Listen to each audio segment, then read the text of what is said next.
In the summer of 2020, Jenkins was again thrust into the national spotlight after the murder of George Floyd by police. Hello. Welcome back to Hashtag Spill the Beans. It has been too long. It has been a crazy, crazy journey. If you've never seen me before, I'm Tara Priolo. I'm your resident Black, biracial, multi-passionate musician, and I talk about the issues that nobody wants to talk about and push you to do the same.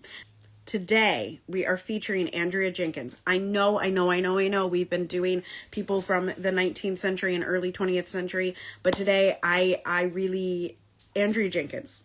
I learned a lot. I think someone suggested or someone put her name in one of the boxes from Black History Month, and I'm so excited to learn a little bit more about her with you. So I'm reading from womenshistory.org. This is by Emma Rothberg, PhD, Associate Educator, Digital Learning and Innovation. And so I'll read a bit, and this is a long one, so I'm going to probably skip I'll read a couple things at the beginning, and then I'll skip to the end. Okay. Andrea Jenkins made history in 2017 when she became the first African-American openly transgender woman elected to public office in the United States. As a politician, poet, activist, and community historian, Jenkins strives to bring the notion of love into the public discourse. Andrea Jenkins was born on May 10th, 1961. I'm not going to read the next line because assigned gender, assigned sex at birth is a little bit of outdated language, and so I'm not going to use it. She grew up with her mother, Shirley Green, one sibling, and two of her cousins in the North Lawndale neighborhood on Chicago's West Side. Jenkins' father battled heroin addiction and spent much of her childhood in prison. Shirley worked as an office... Oh, that's the mom. Shirley worked as an office administrator. Jenkins described being raised by her mother in a pretty authoritarian but very loving manner, with an emphasis on education. She spent every weekend at her grandparents' house in the Chatham neighborhood on Chicago's South Side. Chatham, a middle-class African-American neighborhood, was in stark contrast to Jenkins' hard-working and low-income neighborhood.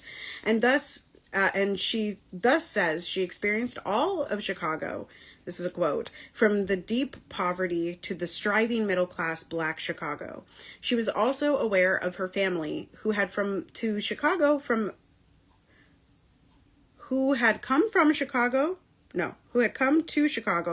Alabama as part of the Great Migration history. Those experiences and history deeply informed her life. Jenkins spent her childhood participating in Cub Scouts and playing football at Robert Lindblom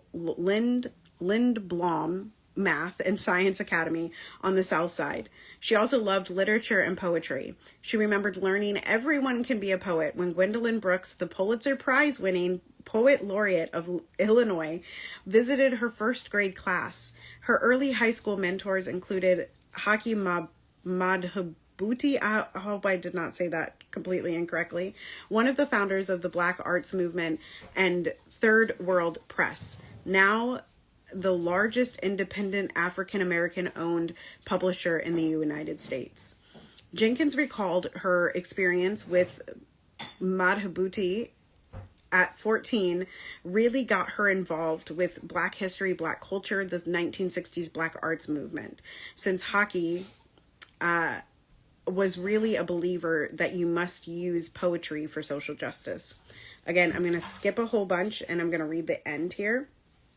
In the summer of 2020, Jenkins was again thrust into the national spotlight after the murder of George Floyd by police in Minneapolis. Floyd was a resident of Jenkins' districts. In the wake of Floyd's murder, Jenkins insisted racism was a public health crisis and played a central role in re-examining the funding and structure of Minneapolis Police Department.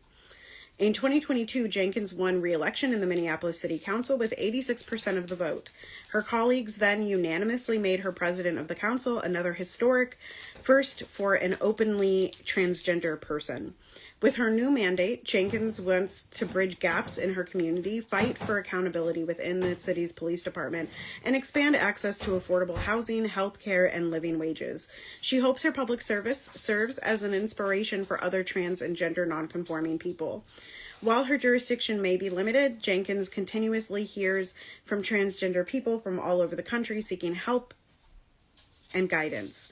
In an interview with the Washington Post, Jenkins said, "Transgender people have been here forever. I look forward to more trans people joining me in elected office and all other kinds of leadership roles in our society." And with that, I will be posting this link in my Substack and in the description of my podcast, which you can find on YouTube, Spotify, and Apple.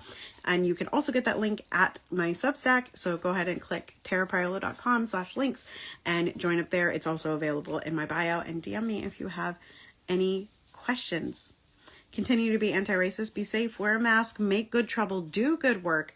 I love y'all hardcore. Joy is our revolution. Step into it and belong to it. And I will see you next time. Bye-bye.